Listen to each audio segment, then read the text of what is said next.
Dental implants work as an artificial root.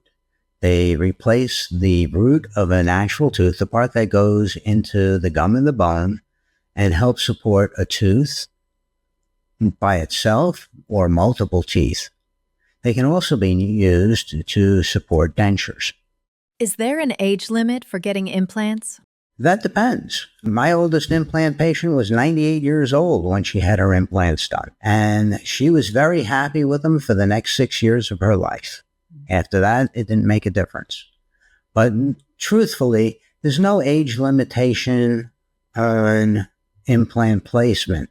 However, if you are in your teens, usually we wait until you're about 20 years old before you're a candidate for implants, because we want to make sure that your body has stopped growing. And also for the older patients, implants not only can replace a tooth, but if you have dentures, they can hold the denture in place. And so many people say it has been life-changing for them because they are able to eat things more sufficiently with that anchor, so to speak, in their mouth that keeps their dentures in place. That's very true. Does getting dental implants hurt? Dental implants are not painful. If you've got an implant, odds are you're using it to replace a tooth that was removed. And truth in fact, in most cases, having a tooth removed is more uncomfortable than having the dental implant placed. Many patients leave saying, well, that wasn't bad at all. We'll always tell the patient, when a patient asks, is this going to hurt? We'll say, did you want it to?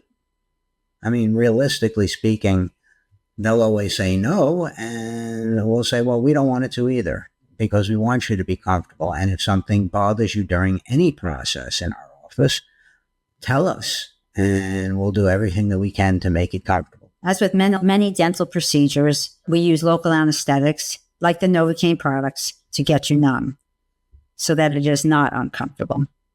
Are dental implants expensive? For a long time, the answer to that might have been yes.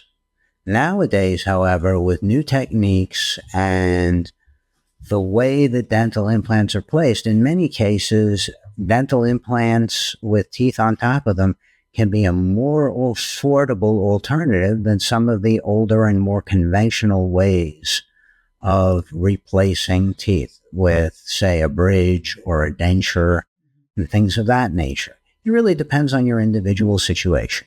And I think that at both of our offices, what we try to do is give you the options and that's show you the financial end of it too, so you can make your decision on what's more appropriate for, number one, the replacement of the teeth, and number two, can you do a different type of procedure to replace the tooth? The back staff, the dental assistants and dentists will explain that end to you, but our front team will explain the financial ends. And also, if you do have dental insurance, how that would affect the cost. How long do dental implants last? There are a lot of factors that go into how long an implant can last, but a properly placed and properly restored dental implant, and properly maintained by the patient, has the potential to be a lifelong restoration. Like anything else, dental implants need to be properly cared for. And that is the true key to success with implant dentistry. If you never change the oil in your car, it's going to have problems. And if you never clean your implants, you're going to have problems. So take care of them, and they'll take care of you. Am I a good candidate for dental implants?